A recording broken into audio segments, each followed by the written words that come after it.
Drums keep pounding a rhythm to the brain. La-di-da-di-dee, la-di-da-di-da. Drums keep pounding a rhythm to the brain. La-di-da-di-dee, la-di-da-di-da.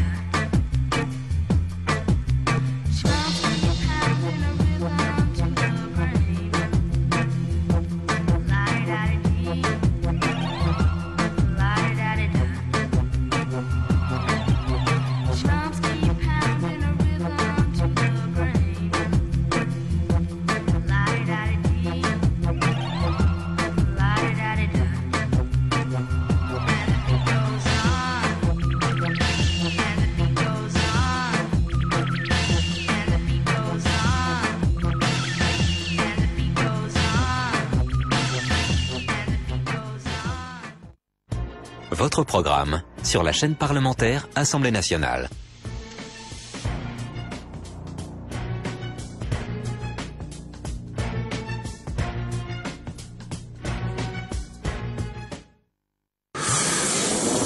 La chaîne parlementaire Assemblée nationale.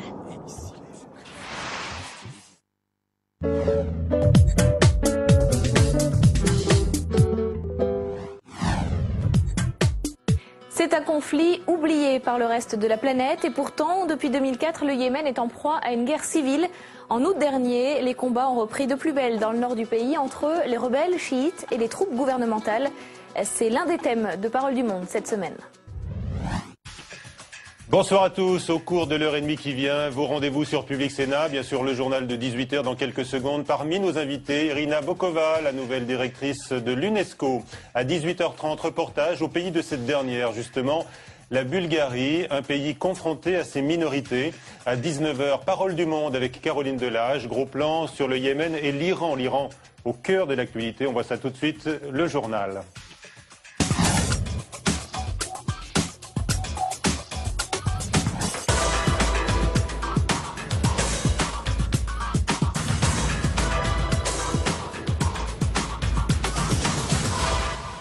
Le 18h, toute l'actualité politique de ce jeudi 1er octobre. Les titres.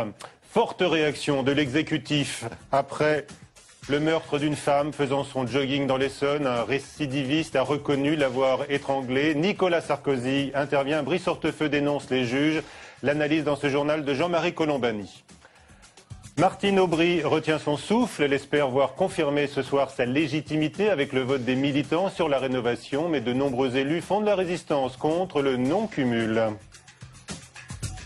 Le difficile dialogue avec l'Iran sur le nucléaire à Genève. Une ouverture de la France qui se dit favorable à l'idée de livrer de l'uranium enrichi à Téhéran afin d'éviter qu'il le fasse lui-même. Nos invités pour débattre de l'Iran et de la menace de sanctions occidentales, François Géré et Delphine Minoui. Et puis je vous rappelle que la nouvelle directrice de l'UNESCO, Irina Bokova, sera avec nous dans ce journal.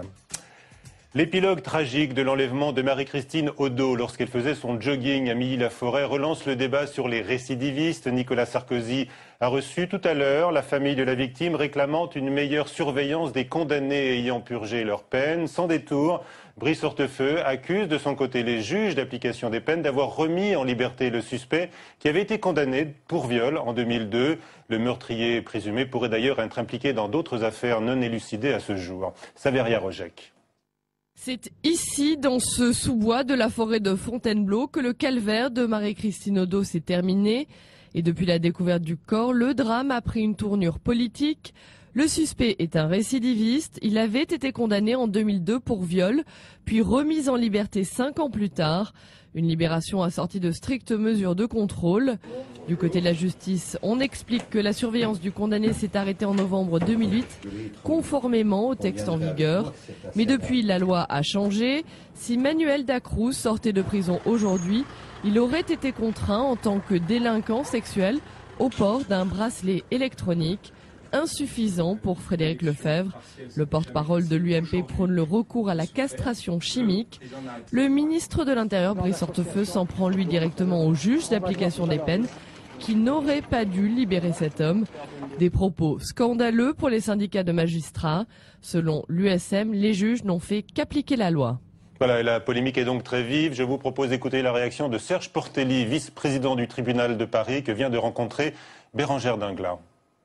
Ce qu'on attend après une affaire aussi douloureuse, c'est un peu de dignité et un peu de responsabilité.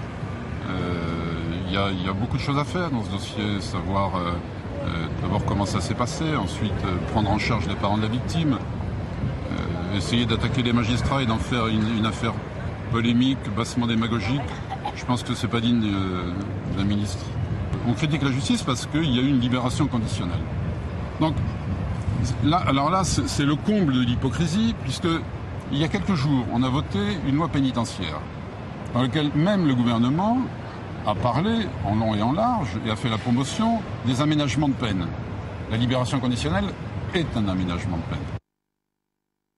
Voilà la réaction de Serge Portelli, alors que Brice Hortefeux, justement, sur les aménagements de peine, entend débattre de cette question sans attendre. Aujourd'hui même, il l'a dit avec Michel Alliot-Marie. Une question que vous propose le nouvelobs.com, le partenaire du 18h. Faut-il incriminer les juges? Oui, 46%, non, 45%. Vous êtes actuellement quelques 150 votants. Et puis en réponse au porte-parole de l'UMP que nous avons vu il y a un instant, Benoît Hamon pour le Parti Socialiste trouve indécente l'option de la castration chimique. Dans un instant, je vous le rappelle, le commentaire de Jean-Marie Colombani.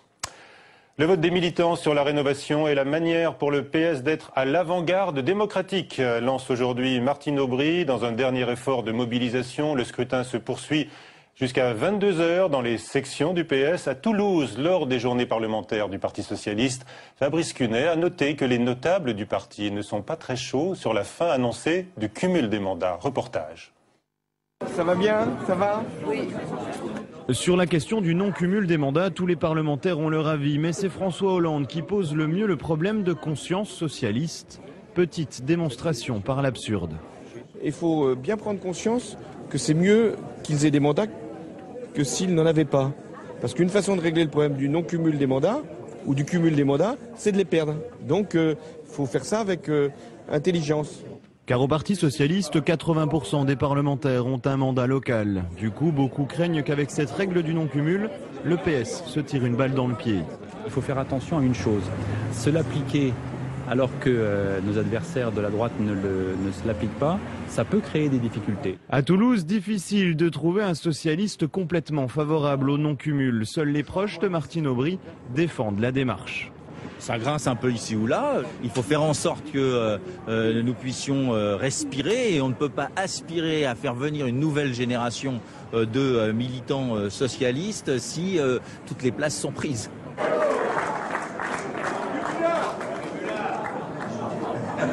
En séance, on préfère pour l'instant en rire, mais au moment de discuter modalités et calendrier, les visages risquent de se fermer. Invité à se produire le soir devant les parlementaires socialistes, l'humoriste de gauche Christophe Aliévêque a une source d'inspiration toute trouvée. Plus la gauche continuera comme ça, plus moi j'aurai du boulot. Donc voilà, vive le merdier, quoi. Pas sûr que Martine Aubry soit heureuse de l'avoir invité. Donc c'était l'humoriste Christophe Aliévêque. Notons que Jack Lang accepte une nouvelle fois d'être l'envoyé spécial de Nicolas Sarkozy. Après Cuba, la Corée du Nord, à nouveau, il doit chercher les voies du dialogue avec un régime communiste. D'un déficit l'autre, après celui du budget, celui de la sécurité sociale, quelques 30 milliards d'euros annoncés pour l'année prochaine. Des médicaments à faible rendu médical verront leur remboursement passer de 35 à 15%. Le forfait hospitalier va passer à 18 euros. La Sécu change de visage pour l'économiste de la santé, Claude Le Pen.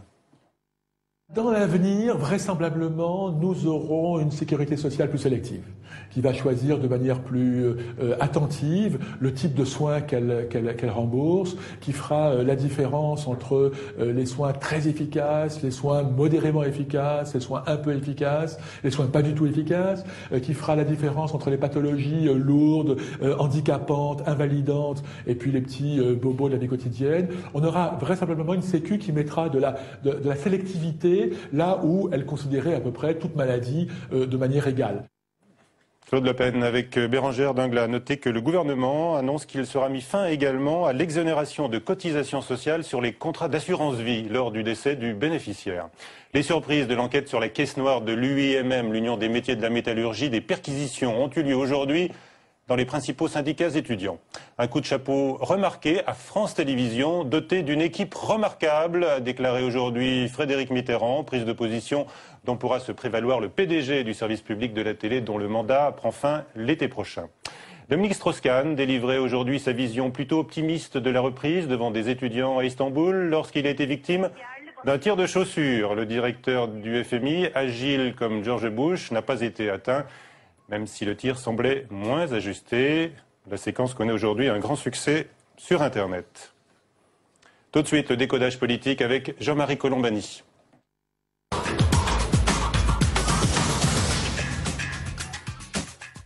Bonjour Jean-Marie Colombani. Bonjour Michel. Un nouveau fait divers tragique, le meurtre d'une joggeuse, donc par un récidiviste au cœur de cette journée politique. Nicolas Sarkozy intervient, il réclame une meilleure surveillance des condamnés qui ont purgé leur peine. Brice Hortefeux met en cause les juges d'application des peines. Xavier Bertrand dénonce un pur scandale. Quelle réflexion cela vous inspire-t-il? Plusieurs. D'abord, que Nicolas Sarkozy intervienne, c'est normal. Qu'il demande une meilleure surveillance, c'est normal. En revanche, qu'un ministre de l'Intérieur s'en prenne aux juges, c'est déjà plus discutable. Et qu'un porte-parole demande la castration chimique, et là, on franchit des frontières que un bon nombre de nos concitoyens sont fort heureusement peu enclins à suivre. Donc on a toute une gradation de cette nature. C'est des affaires évidemment extrêmement délicates, très difficiles, douloureuses, que le président de la République s'en saisisse, demande à la fois des comptes et puis que les choses soient rectifiées, c'est une chose, encore une fois, tout à fait normale. Le problème, c'est de ne pas se remettre dans un scénario déjà vu, où on passe de l'indignation légitime à la demande d'une nouvelle loi, on vient d'en faire une, et une gradation comme ça sans fin, de loi en loi, alors que quand on se retourne un petit peu, et je crois que c'était assez présent dans ce que vous avez donné de Serge Portelli, les lois précédentes ne sont pas ou peu ou pas encore appliquées.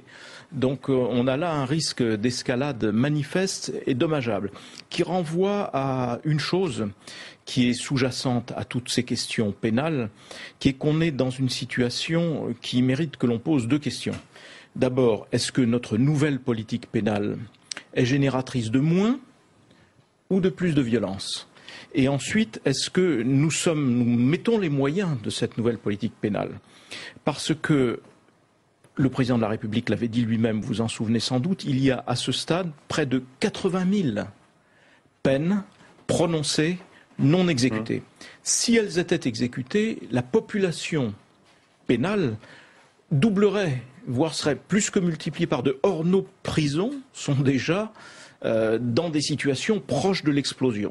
Donc le gouvernement, que fait-il? Il prépare une loi qui va prévoir des aménagements de peine. Or là, nous sommes dans un cas précisément d'aménagement de peine.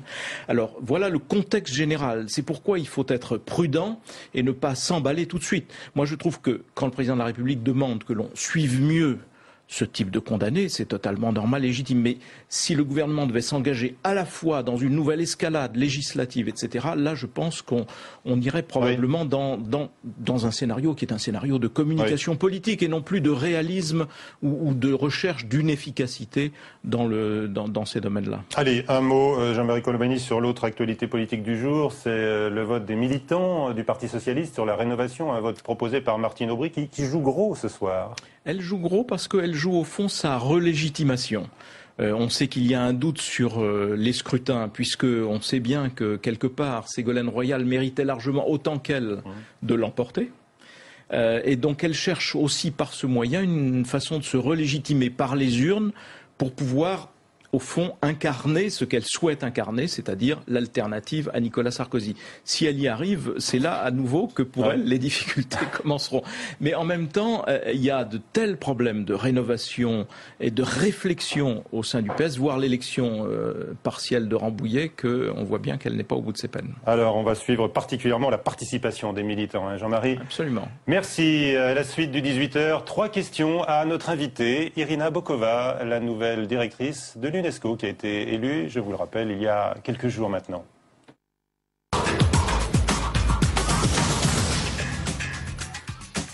Irina Bokova a donc remporté cette élection très disputée pour la direction de l'UNESCO. Scrutin à rebondissement à la suite d'un bras de fer engagé avec le ministre égyptien de la Culture, Farouk Hosni, personnalité elle très controversée pour ses déclarations antisémites notamment. Irina Bokova, que nous accueillons, est une diplomate bulgare, forte de sa victoire. Quels sont donc ses projets? Comment va-t-elle s'y prendre pour envoyer des signaux positifs au monde musulman qui, sans forcément soutenir Farouk Hosni, espérait ce poste à responsabilité? Irina Bokova, bonsoir. Bonsoir. Merci d'être avec nous. D'abord, ça sert à quoi l'UNESCO? L'UNESCO, c'est l'Organisation des Nations Unies pour la culture, l'éducation, la science, la communication et nous soulignons toujours que l'UNESCO, c'est l'autorité morale, intellectuelle. Il y a des paroles fameuses d'un humaniste, grand homme politique de l'Inde, Jawaharlal Nehru, qui appelait à l'époque l'UNESCO comme la conscience de l'humanité. Et aujourd'hui, où vous porte, vers quel combat vous porte votre conscience, Madame Bokova? C'est toujours, je crois, dans un monde globalisé avec tant de crises économiques, financières, qui ont aussi un côté moral, éthique, je dirais. C'est toujours l'UNESCO qui doit garder les idéaux. Par exemple, des valeurs. Ce sont la tolérance, la diversité, mais si on est concret, par exemple, l'humanisme. On peut penser, je ne sais pas, à l'éducation des filles, qui est souvent si difficile dans certains pays. Bien sûr, l'UNESCO est le chef de file des Nations Unies pour l'éducation. Il y a un programme éducation pour tous. Et là, l'UNESCO fait beaucoup de choses. Il y a la moitié du budget de l'UNESCO va pour l'éducation. Et l'éducation, bien sûr, dans les pays les plus vulnérables, c'est l'Afrique. Les priorités sont des femmes, des filles. UNESCO. Mais les filles, parfois, sont privées d'éducation sur décision politique, sans que ce soit une question de moyens. Oui, c'est pas seulement les moyens, c'est changer toutes les mentalités aussi dans différentes sociétés pour faire les sociétés avancer. À l'UNESCO, il y a deux priorités horizontales. Ce sont l'égalité des sexes. Et là, c'est bien sûr l'éducation aussi des femmes, des filles. Et l'autre, c'est l'Afrique. Ce sont les pays les plus pauvres, les plus vulnérables. Votre premier voyage, vous avez choisi déjà le pays où vous irez? Pas encore, parce que je ne suis pas en fonction. Pas encore, officiellement. Voilà, c'est le 15 novembre. Bon, vous pouvez envisager quand même de partir pour quel pays? Voilà, j'ai reçu une invitation déjà de la part du Boutros Boutros-Ghali, monsieur Boutros Boutros-Ghali, l'ancien secrétaire général de la francophonie des Nations Unies, organise une conférence au Caire début décembre sur les questions migratoires. Ah, mais ça tombe bien, non? Ah oui, bien sûr. Ça tombe bien que vous vous rendiez en Égypte. Oui, mais avant, je crois que c'est la conférence de l'UNESCO sur l'éducation des adultes au Brésil. Alors, il y a bien sûr beaucoup des autres invitations que j'ai déjà reçues de la Libye en tant que président de l'Union africaine. Ce voyage en Égypte, ce sera une façon de tourner la page d'une élection délicate qui vous a opposé à Farouk Hosni? Oui, mais je pense que la page est déjà tournée parce que j'ai passé le message aussi d'amitié, pas seulement à M. Hosni personnellement, qui m'a d'ailleurs félicité après les élections. Mais vous êtes son ami? Personnellement, oui. Est-ce que vous êtes choqué de ce qu'il a dit après votre propre élection, car lui dit avoir été victime du lobby juif? Comment est-ce que vous avez reçu ce qu'il a dit? Je pense qu'il avait, alors, je ne trouve pas que c'est ça s'est adressé à moi personnellement, non, bien parce sûr. que je il trouve parlait que du là, lobby juif. Voilà, il avait beaucoup de moi. J'ai été dès le début candidate bulgare. Je suis restée jusqu'au fin candidate bulgare. J'ai pas candidate d'un autre pays. Et après le troisième tour, j'ai pu rassembler une vaste majorité de 31 votes. Alors, le Conseil exécutif est 28 pays. Alors, 31 votes, ça veut dire, si vous regardez aussi les pays membres, ça veut dire pays de toutes les régions du monde, je crois. C'est une large majorité qui n'est pas... Vous n'étiez pas quand même, d'une certaine manière, candidate contre lui? Non, pas du tout. J'ai jamais été... On l'a quand même dépeint comme le personnage incarnant l'intolérance, l'antisémitisme. Non, j'ai jamais été contre quoi que ce soit candidat. J'ai toujours souligné que j'ai respect pour tous les candidats. Il y avait aussi des autres candidats assez fortes, formidables. Il y avait 4 femmes candidates pour la première fois. Mais j'ai jamais eu une campagne négative. D'accord. Alors, vous incarnez aujourd'hui l'UNESCO, la paix dans le monde, le dialogue entre les civilisations. Qu'est-ce que vous auriez envie, qu'est-ce que vous pourriez faire à destination de l'Iran, vous, aujourd'hui? Bon, vous savez, l'UNESCO n'est pas une organisation politique, ce n'est pas orienté contre quoi que ce soit pays, c'est plutôt la coopération internationale pour promouvoir l'éducation, la culture, la science. Et je trouve que nous pouvons faire beaucoup de choses exactement là, dans le dialogue interculturel, entre les civilisations. Nous pouvons beaucoup contribuer au changement des différentes sociétés à travers l'éducation, et la culture. Bonne chance à vous, donc, Madame Bokova, et merci de nous avoir rendu visite. L'Iran, justement, on en parle maintenant à la suite de cet échange du jour à Genève. L'Iran d'un côté, les États-Unis, la Russie, la Chine, la Grande-Bretagne, l'Allemagne et la France de l'autre. Question, oui ou non, à des sanctions contre l'Iran qui refuse toujours de coopérer avec les instances internationales sur son programme nucléaire. Oui, non.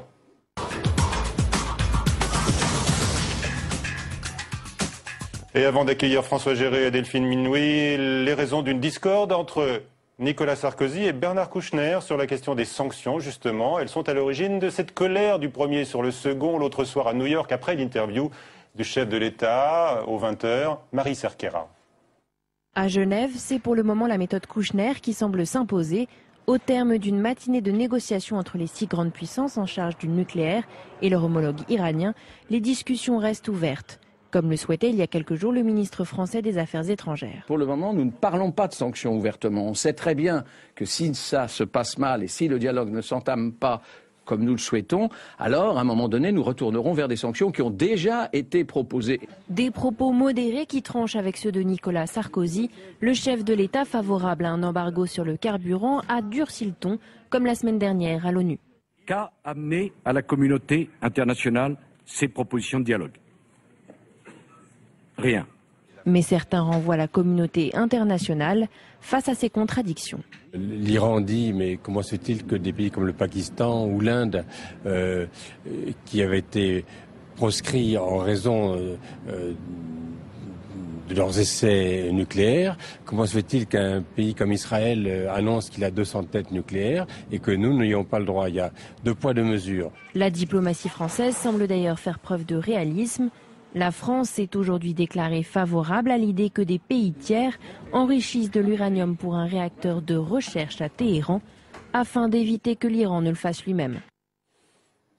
Voilà, il nous ont rejoint François Géré, le président de l'Institut français d'analyse stratégique. Bonsoir, merci d'être avec nous. Et Delphine Minouy, bonsoir. Bonsoir. Vous êtes journaliste au Figaro et on peut tirer notre chapeau à votre travail pendant la grande révolution qui a suivi la réélection contestée d'Ahmadinejad, car vous nous avez fait vivre de l'intérieur cette révolte parmi la population. Vous étiez avec elle. Premier point, ils se sont donc parlé aujourd'hui à Genève. Est-ce que c'est déjà une avancée pour vous, François Géré ? Qu'ils se soient parlé, c'est toujours un petit peu mieux que le silence pendant 14 mois. Est-ce qu'ils se sont dit des choses, si je puis dire, véritablement sérieuses ? Quand on voit les propositions avec lesquelles est arrivé le président iranien, on est quand même en droit de se poser des questions, parce que cette histoire de troc sur de l'uranium enrichi à 20%, c'est bien gentil, mais ça ne résout pas du tout les problèmes et ça ne donne pas de réponse aux questions graves qu'on se pose à l'heure actuelle. Lesquelles ? En particulier, quelle est la nature des activités dans l'installation qui a été découverte à proximité de Com. Vous avez un doute, vous ? Sur la nature de l'objectif poursuivi par l'Iran. Tant que personne, en dehors évidemment des Iraniens eux-mêmes, n'est entré à l'intérieur de cette installation, on ne peut rien dire.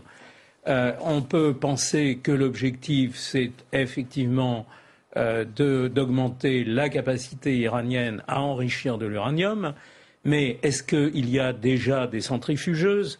Est-ce que quelque chose a été introduit dans ces centrifugeuses ? On n'en sait rien. Donc, tant qu'il n'y a pas véritablement réponse à ces questions, je dirais qu'on parle un petit peu pour ne rien dire. Alors, Delphine, votre opinion, sachant que l'Iran, effectivement, aujourd'hui à Genève, a dit qu'il n'était pas question pour lui de renoncer à son droit fondamental. Oui, enfin ça n'a rien de nouveau. C'est vrai que ça fait des mois, voire des années, que Téhéran répète que la ligne rouge, c'est bel et bien l'enrichissement d'uranium. Maintenant, d'un autre côté, on peut aussi comprendre la communauté internationale qui se pose la question de la transparence. C'est-à-dire pourquoi l'Iran aurait, pendant ces dernières années, caché cette nouvelle centrale près de la ville sainte de Qom. Apparemment, c'est sous une montagne. Les inspecteurs de l'AIEA n'y ont toujours pas eu accès. Et maintenant, c'est ce qu'ils demandent. Si, justement, l'Iran veut faire preuve de bonne foi, alors pourquoi les Iraniens n'ouvrent pas l'accès à la communauté internationale? Comment est-ce que vous réagissez à cette offre qui peut nous surprendre de Bernard Kouchner, qui est donc de fournir directement à Téhéran, pour l'empêcher de s'en charger lui-même, donc de fournir de l'uranium enrichi? Est-ce que c'est un troc qui pourrait intéresser les dirigeants iraniens? En tout cas, la fourniture de cet uranium enrichi permettrait justement de mieux contrôler le système de production iranien et d'éviter ce que tout le monde craint, c'est-à-dire de passer à la capacité supérieure, qui est la capacité militaire. Dans l'état actuel des choses, d'après les inspecteurs de l'AIEA, l'Iran, en effet, aurait presque atteint la technique nécessaire pour fabriquer une bombe atomique, mais rappelons que l'uranium, à l'heure actuelle, n'est enrichi qu'à 5%. Or, pour fabriquer une véritable bombe atomique, il faut aller à des niveaux beaucoup plus élevés. Oui. Si vous voulez, on ne va pas entrer dans des détails excessivement techniques, mais grosso modo, l'enrichissement d'uranium, il y a 3 catégories. Il y a 5%, entre 3 et 5% pour les réacteurs civils. Il y a 20% pour les moteurs, c'est-à-dire la propulsion des sous-marins nucléaires, ou bien encore, d'ailleurs, les Russes, enfin les Soviétiques avaient fait ça pour les brise-glaces de l'Arctique, etc. Et là, il faut une qualité d'enrichissement à 20%.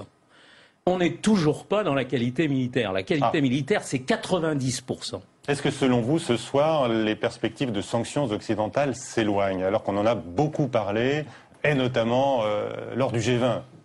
Finalement, l'Iran avait volé la vedette à la reprise et à la relance internationale ce soir. Delphine. Je pense que les sanctions sont toujours sur la table parce qu'il y a 2 types de sanctions. Il y a les sanctions onusiennes et il y a déjà eu différents volets de sanctions qui ont été décidés avec des mesures précises de rétorsion économique. Et puis il y a les sanctions parallèles qui sont lancées à titre individuel par différentes grandes puissances. Les États-Unis en premier, mais la France aussi, qui fait régulièrement pression également sur certaines entreprises françaises pour qu'elles suspendent leurs activités Delphine, en Iran. Vous connaissez bien la société iranienne et on a vu l'opposition, semble-t-il, même si c'est démenti officiellement, entre Nicolas Sarkozy et son ministre Bernard Kouchner. Nicolas Sarkozy voudrait qu'il y ait un embargo sur les exportations d'essence. C'est assez paradoxal. L'Iran produit du pétrole mais ne sait pas raffiner son pétrole. Est-ce que le calcul de Nicolas Sarkozy est plus valable que celui de son ministre des Affaires étrangères, à savoir, est-ce qu'en privant les camionneurs et les Iraniens d'essence, on pourrait les conduire à faire plier le gouvernement, ou au contraire, c'est ce que redoute Bernard Kouchner, on risquerait de conduire la population à se souder derrière ses dirigeants?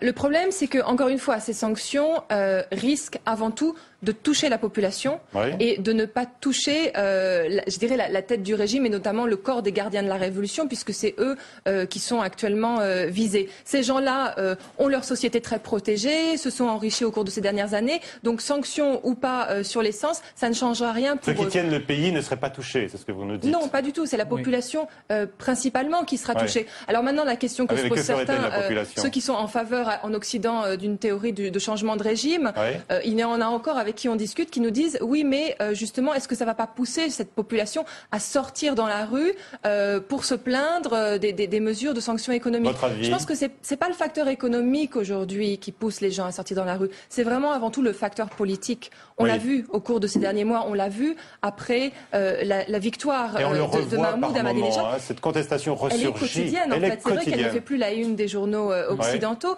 mais tous les jours, moi je suis en contact avec des étudiants à Téhéran. En ce moment, il y a la rentrée universitaire. universitaire et régulièrement, les jeunes se mobilisent dans la cour de l'université, dans les amphithéâtres et on entend des cris de mort au dictateur, non à la République islamique, vive la République iranienne. Ils font la différence entre islami et irani, les deux termes en persan. Et donc ça nous montre bien que cette contestation, elle continue bel et bien à exister. Et que les contestataires, les étudiants et les femmes notamment, qui sont très nombreuses, font preuve de beaucoup de courage. Vous avez déjà raconté qu'il en faut beaucoup pour oser critiquer le régime ainsi ouvertement.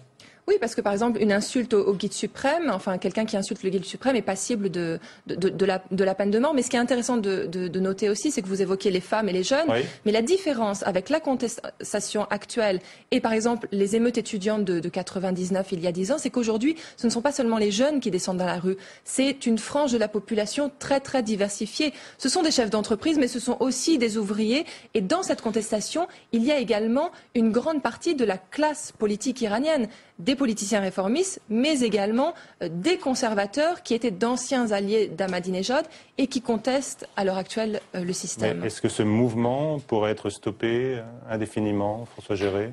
Le mouvement peut être à la longue effectivement étouffé. Le problème, comme vient de le dire Delphine... Parce que la répression a déjà été poussée à son comble. Non, pas à son comble. Pas à son comble. Malheureusement, on peut faire pire. Le problème qui est important, c'est qu'effectivement, la question du pouvoir entre ceux qui le détenaient avant les élections présidentielles n'est toujours pas résolue. Regardez, en ce moment, Rafsanjani ne s'exprime pas, mais il est toujours là. Regardez un certain nombre de personnalités qui n'ont pas vraiment complètement pris leur parti. Je pense à Laridjani, qui bien sûr se rallie à la faction dominante, mais tout en prenant toujours des précautions avec les autres, etc. On sent très bien que tout ça n'est pas politiquement stabilisé. Oui. Et donc ça pose un grave problème en termes de négociation. Parce que vous soyez les 6, avec qui négociez-vous en tant que négociateur iranien. Voilà. Et je crois qu'aujourd'hui, un des éléments essentiels, c'est de dire si, par exemple, il y a discussion bilatérale avec les Américains en face d'eux ont qui exactement ? À suivre donc. Merci en tous les cas de ces éclairages. Merci à tous les deux. À suivre dans un instant sur Public Sénat, reportage au pays, en Bulgarie.